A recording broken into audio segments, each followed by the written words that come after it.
कृष्णा, राधे राधे, जय माता दी।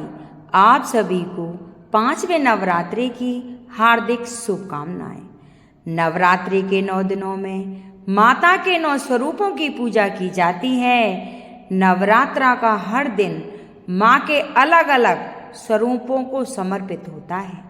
नवरात्रा को शुरू हुए 4 दिन हो गए हैं और आज 5वां दिन है माँ की भक्ति का। माँ दुर्गा जी के 5वें स्वरूप को स्कंद माता के नाम से जाना जाता है। ये भगवान स्कंद कुमार कार्तिकेय नाम से भी जानी जाती हैं। इन्हीं भगवान स्कंद की माता होने के कारण माँ दुर्गा जी के इस 5वें स्वरूप को स्कंद माता नाम से भी जाना जाता है। इनकी उपासना नवरात्रि पूजा के 5वें दिन की जाती है। इस दिन साधक का मन विशुद्ध चक्र में अवस्थित होता है। इनका वर्ण पूर्णतः शुभ है। ये कमल के आसन पर विराजमान रहती हैं। इसी कारण से इन्हें पद्मासना देवी भी कहा जाता है। सिंह भी इनका वाहन है। नवरात्रा पूजन के 5वें दिन का शास्त्रों में पुष्कल महत्व बताया गया है। इस चक्र में अवस्थित मन वाले साधक की समस्त ब्रह्म क्रियाएं एवं चित्त विपत्तियों का लेप हो जाता है और वह मनवांछित फल प्रदान करता है। तो नवरात्रि के 5वें दिन की कथा सुनेंगे। उससे पहले सुनेंगे विघ्न हरता गणेश भगवान की कथा। कहते हैं किसी भी शुभ कार्य को करने से पहले गणेश जी का आह्वान किया जाए तो सबसे शुभ होता है। बोलो गणेश गजानन भगवान की जय। सभी माता बहनों से अनुरोध है कि कमेंट बॉक्स में जय माता दी और जय गणेश भगवान की जरूर लिखें। तो एक समय की बात थी कि एक बुढ़िया माई थी और गणेश जी की पूजा अर्चना किया करती थी। गणेश जी की भक्ति में इतनी तत्पर रहती थी कि उसे अपनी सुध भी नहीं रहती। लेकिन उसके पास गणेश जी नहीं थे। वह मिट्टी के गणेश जी बनाती थी और उन्हीं की पूजा करती। जब उन्हें जल पर अर्पण किया करती तो वह गल जाते और गल के बिखर जाते। इस प्रकार जब वो गल जाते तो बुढ़िया माई बहुत दुखी होती। एक दिन वह नगर की तरफ जा रही थी तो कुछ लोग एक साहूकार का मकान बना रहे थे। तो उनसे जाकर वह बुढ़िया माई कहती है, अरे भैया मेरा एक काम कर दो। कि क्या? कि जो तुम पत्थर से काम कर रहे हो इससे मेरे लिए गणेश जी की मूर्ति बना दो। तो जो राज काम पर लगे हुए थे वह बोले, करी बुढ़िया माई क्या पागल हो गई है? अगर इतने में हम तेरी मूर्ति बनाएंगे उतने में तो हमारी पूरी दीवार चिन जाएगी और साहूकार का आदेश है कि हमें जल्दी से जल्दी मकान बनाना है। इस पर बुढ़िया माई गुस्सा हो गई और वह बोली कि हे गणेश भगवान, अगर मैंने सच्ची श्रद्धा तन मन धन से आपकी पूजा अर्चना की है तो इनकी ये दीवार बने ही ना। यह कहकर बुढ़िया माई चली जाती है। अब तो मिस्त्री जो थे दीवार को बनाते हैं और बार बार उसे उधेड़ते हैं। ऐसे ऐसे उन्हें पूरा दिन निकल गया। शाम हो गई, साहूकार आया। उसने देखा कि आज तो कुछ काम ही नहीं हुआ है और ये दीवार भी नहीं बनी। उन्होंने कहा, करे भाई क्या का बात है, आज तो ये दीवार भी नहीं बनी और मुझे जल्दी से अपना मकान बनवाना है, क्या करा सारा दिन आज। तो वो कहते हैं कि हम तो दीवार में ही लगे रहे, पता नहीं कितनी बार ये बनाई है उधेड़ी है लेकिन ये सीधी नहीं होती। साहूकार ने कहा, कोई प्रयोजन होगा इसका? कि कुछ बात नहीं, एक बुढ़िया माई आई थी और वह बोली कि मेरे पत्थर के गणेश जी बनवा दो और हमने उनसे मना कर दिया। कि कौन थी? कि इसी गांव की है। तो अपने दूतों को उस बुढ़िया माई के पास भिजवाता है वो सेठ और उसको बुला के लाता और कहता है कि बुढ़िया माई तूने ऐसा क्या कर दिया कि ये दीवार ही नहीं बन रही। वो बुढ़िया माई कहती है कि मैंने तो कुछ नहीं कहा, मैंने तो बस ये कहा था इनसे कि एक पत्थर की मूर्ति बना दो क्योंकि मेरे पास गणेश भगवान की मूर्ति नहीं है। पूजा अर्चना के बाद जब भी मैं जल अर्पित करती हूँ वो मूर्ति गल जाती है। इन्होंने मना कर दिया मैंने अपने गणेश भगवान से कह दिया कि इनकी दीवार ही ना बने। अब तो जो साहूकार था बुढ़िया माई से कहने लगा, अरे बुढ़िया माई अपने गणेश भगवान से कहे कि ये दीवार ठीक हो जाए, तू तो पत्थर की कह रही है, मैं तुझे सोने के गणेश ही बनवा के दूंगा। और अपने गणेश भगवान की पूजा अर्चना रोज करना। बुढ़िया माई कहती हैं कि साहूकार शपथ खा के कहता है कि हाँ, मैं शपथ खा के कहता हूँ, मैं तुझे सोने के गणेश ही भगवान बनवा के दूंगा। अब तो बुढ़िया माई मन ही मन गणेश जी से प्रार्थना करती है कि भगवान मेरी विनती सुन ली और आप इसकी दीवार को ठीक कर दो। अब तो थोड़ी देर में बुढ़िया माई कहती है कि जाओ देखो दीवार ठीक है कि नहीं। अब तो वहाँ जाकर देखते हैं तो दीवार ठीक होती है। अब तो साहूकार उसे सोने के गणेश ही बनवा के देता है और उस गांव में गणेश भगवान का मंदिर बनवाता है, उसमें मूर्ति स्थापना कराता है और सारे नगर में ढिंडोरा पिटवाता है कि सभी माता बहनें गणेश जी की पूजा अर्चना करें। हे गणेश भगवान, जैसे उस बुढ़िया माई के कारज सवारे और उनकी सभी मनोकामना पूर्ण की, वैसे ही मेरी जो कथा सुने हुंकारा भरे उनकी सभी मनोकामना पूर्ण करना। बोलो गणेश भगवान की जय। अब सुनेंगे स्कंद माता कथा। स्कंद माता पाठ में सुनेंगे चंड और मूंड का वध। ऋषि बोले, तब आज्ञा पाते ही चंड मुंड आदि दैत्य आयुधों से सुसज्जित होकर चतुरांगणी सेना के साथ चल पड़े। वहां पहुंचकर उन्होंने देखा कि हिमालय की ऊंची स्वर्ण की चोटी पर सिंह पर देवी बैठी है और मंद मंद हंस रही है। इसी प्रकार उसे देखकर पकड़ने की चेष्टा करने लगे। किसी ने धनुष चढ़ा लिया, किसी ने तलवार संभाल ली एवं किसी ने तो देवी जी के पास पहुंच गए। तब अंबिका जी उन शत्रुओं के प्रति क्रोध में आ गई। तब वो भयानक मुख वाली काली देवी तलवार लेकर तथा पास लिए प्रकट हो गई।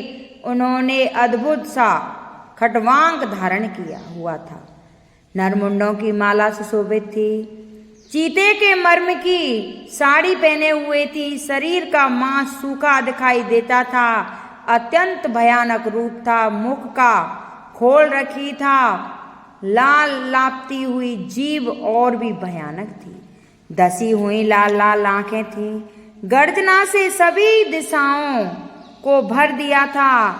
तब तो वह बड़े बेग से दैत्य सेना पर टूट पड़ी, बड़े बड़े असुरों को मारती हुई उनका भक्षण करने लगी। उन पार्श्व रक्षकों को, अंकुशधारियों को, महावत तथा युद्धों को, घंटी के साथ कितने हाथियों को एक ही हाथ से पकड़कर मुंह में डालने लगी। वैसे ही घोड़ों के साथ रथों को एवं सारथियों को मुंह में डाल डालकर अत्यंत भयानक रूप से दांतों से उन्हें चबाती जाती थीं। किसी के केस पकड़ लेती तो किसी की गर्दन दबा डालती, किसी को पैर से दबोच देती तो किसी को छाती से धकेल कर मार गिराती। असुरों के द्वारा छोड़े हुए अस्त्र शस्त्र को मुंह में पकड़ती जाती और दांतों को पीसती जाती। काली जी ने इस प्रकार बलवान दुरात्मा असुरों की वह सेना कुचल डाली, कितने ही असुरों को मार दिया। उस देवी ने कुछ एक तलवार से काट गिराए, कुछ एक खड़वांग से पीट दिए गए और कुछ एक दांतों से कुचल दिए। क्षण भर में राक्षसों की वह सारी सेना मार पीट कर गिरा दी। वह देख चंडमुंड इस भयानक काली की ओर दौड़ा। इधर महाअसुर मुंड ने भी भयानक बारों कोई वर्षा से एवं सहस्त्रों चलाए हुए चक्रों द्वारा उस भयानक आंखों वाली देवी को ढक दिया। वे अनेक चक्र देवी के मुख में प्रवेश करते हुए इस प्रकार दिखाई देने लगे जैसे बहुत से सूर्य बिंब बादलों के पेट में समा जाते हैं।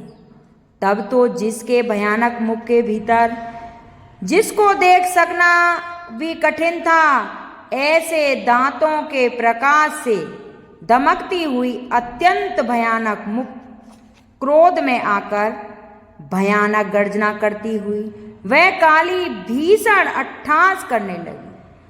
तब हूँ हूँ करती हुई वह तलवार लिए हुई देवी चंडी पर कूद पड़ी। उसे बालों से पकड़कर उसी तलवार से झट चंड का सिर काट दिया। तब चंड को इस प्रकार मारा हुआ देखकर मुंड देवी की ओर दौड़ा। कपित काली ने तलवार से मारकर पृथ्वी पर मुंड को भी गिरा दिया। महाकाली मुंड को मरा हुआ देखकर और सेना का नाश देखकर शेष सेना भयभीत होकर इधर उधर भागने लगी। अंततः काली जी ने चंड तथा मुंड के सिर हाथ में ले लिए। फिर भयानक अट्टहास करती हुई चंडिका के पास पहुंचकर बोली, मैंने यह चंड और मुंड नामी महापशु आपकी भेंट चढ़ा दिए हैं। अब तो सुम निसुम का आप स्वयं वध करना। तब ऋषि बोले, अपने सम्मुख लाए गए चंडमुख असुरों को देख कल्याणी चंडिका काली से ललित वचन बोली, हे देवी कालिके, क्योंकि तुम चंडमुंड को लेकर मेरे पास आई हो, इस कारण लोक में चंडिका नाम से तुम्हारी ख्याति होगी। बोलिए सच्चे दरबार की जय। अब सुनेंगे रक्त बीज वध कथा। ऋषि बोले, चंडमुंड दोनों दैत्यों के मारे जाने पर एवं बहुत सी सेना के भी क्षय हो जाने पर असुर राजा महाप्रतापी शुंभ के चित्त में भारी क्रोध पैदा हो गया। उसने सभी दैत्यों को सेना का युद्ध के लिए आज्ञा दे दी। अब उसने कहा, आज 86 योद्धा युद्ध के साथ युद्ध के लिए निकलेंगे और मेरी आज्ञा से 50 करोड़ वीर्य कुल के असुर तथा 100 धूम्र कुल के सेनापति सेनाओं के साथ कूच कर देंगे। और फिर मेरी आज्ञा से कालिक मौर्य दीर्घ कालिक कहे सभी असुर तैयार होकर शीघ्र ही प्रस्थान करें।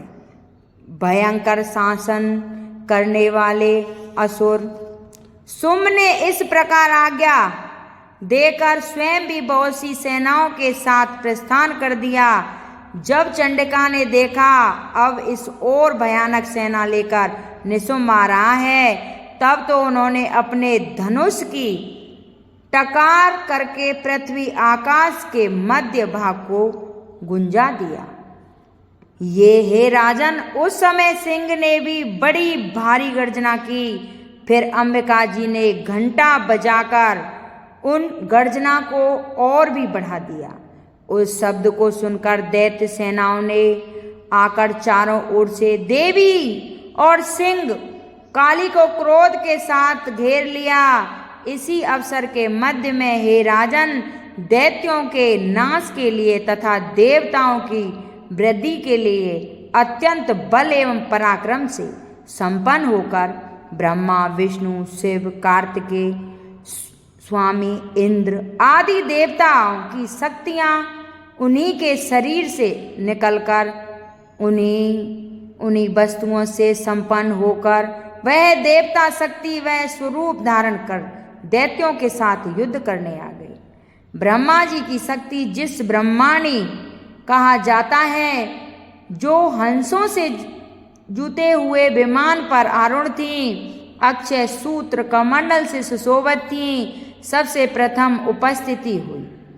महेश्वर की शक्ति वृषभ पर विराजमान सुंदर त्रिशूल धारण किए, महासर्पों के कंकड़ धारण किए, मस्तक पर चंद्र रेखा सुशोभित थी, वह मातेश्वरी शक्ति आई।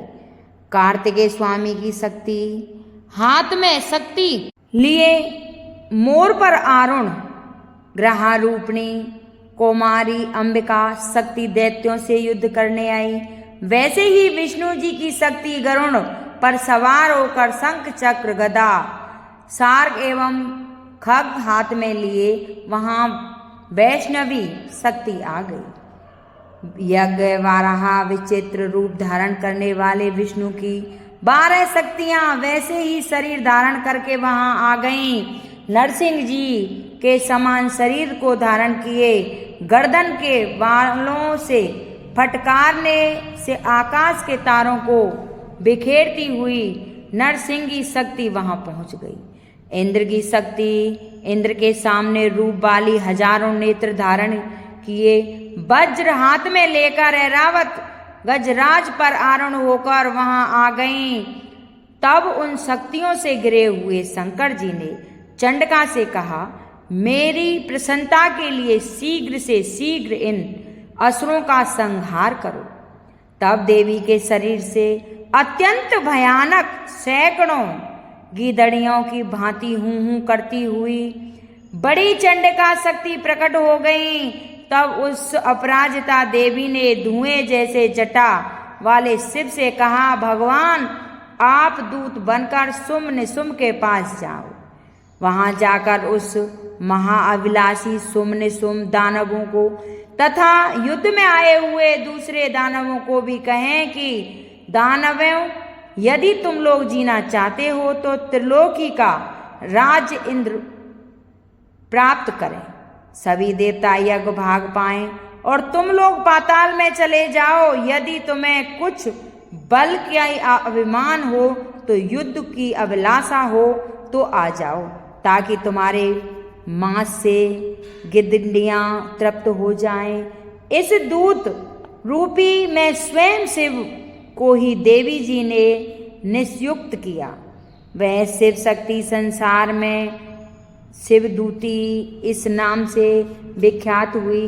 जब शिव द्वारा कथित देवी जी ने कवच उन असुरों ने सुनी तो बड़े क्रोध में आ गए और जहाँ कात्यायनी देवी स्थित थी उस ओर बढ़ने लगे। वहां कुपित होकर उन देव शत्रुओं ने बाण शक्ति अष्टि आदि आयुषों से देवी जी पर पहले वर्षा करना आरंभ कर दिया। तब टंकार करके धनुष द्वारा पेने पेने बाण छोड़ने कर देवी जी ने खेल ही खेल में उनके फेंके हुए बाण शूल शक्ति पारसु आदि शास्त्रों को काट डाला। फिर काली भी उनके सामने होकर शत्रुओं को शूल के प्रहारों से चीरती फाड़ती हुई खंडवास से कुचलती हुई मारती हुई विचरण करने लगी। इधर ब्रह्माणी की शक्ति भी जिस ओर दौड़ती उसी ओर अपने कमंडल का जल छिड़क देती, जिससे शत्रुओं का पराक्रम एवं तेज नष्ट हो जाता था। महेश्वरी शक्ति ने त्रिशूल द्वारा, वैष्णवी शक्ति ने चक्र द्वारा और कौमारी शक्ति ने गिरने से सैकड़ों दैत्य दानव विदीर्ण होकर रुधिर के पतनाले बहनेते हुए पृथ्वी पर गिरने लगे। बाराही शक्ति ने तो कुछ एक दो तुंड प्रहार से मार गिराया, कितने दैत्यों की छातियां अपने दाढ़ों के अग्रभाग से चीर डाली।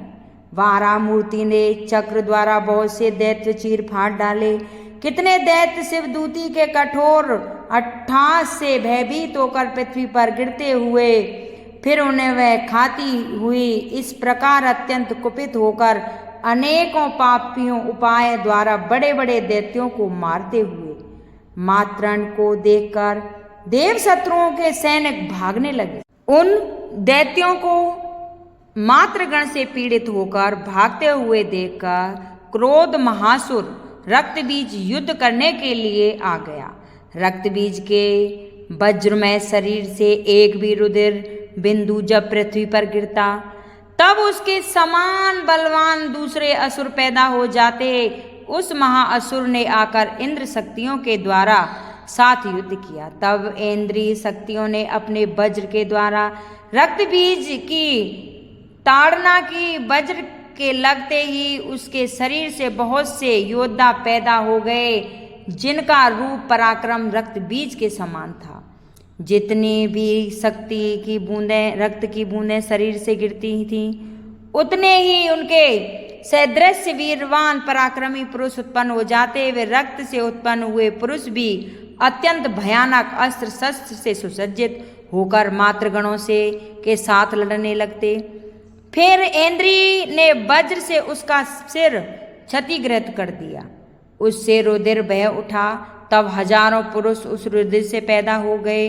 वैष्णवी के चक्र से क्षत होने पर उसके शरीर से जो ही रुधिर स्राव हुआ, उसने हजारों उसी के समान महासुर पैदा हो गए, जिसने संपूर्ण जगत भर गया। कुमारी ने शक्तियां से उसे मारा।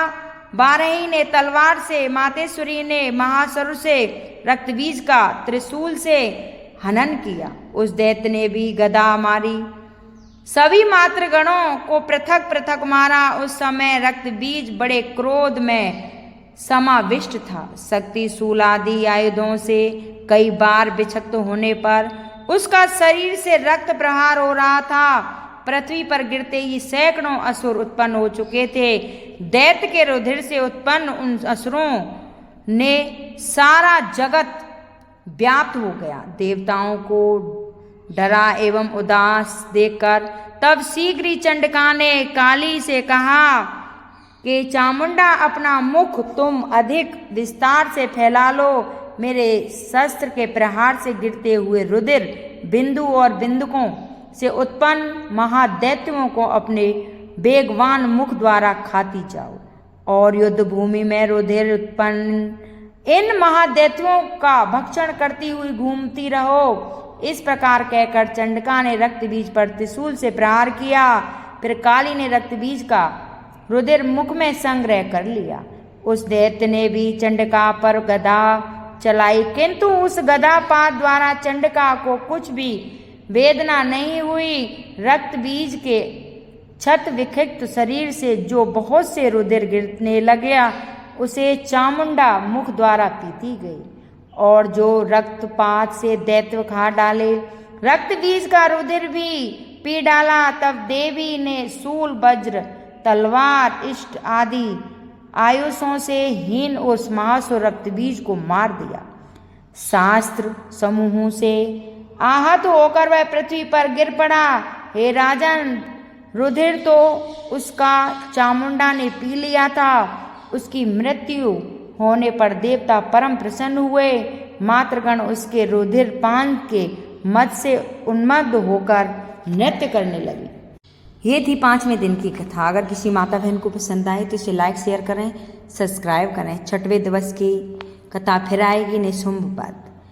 और कमेंट बॉक्स में जय माता दी जरूर लिखें। बोलो सच्चे दरबार की।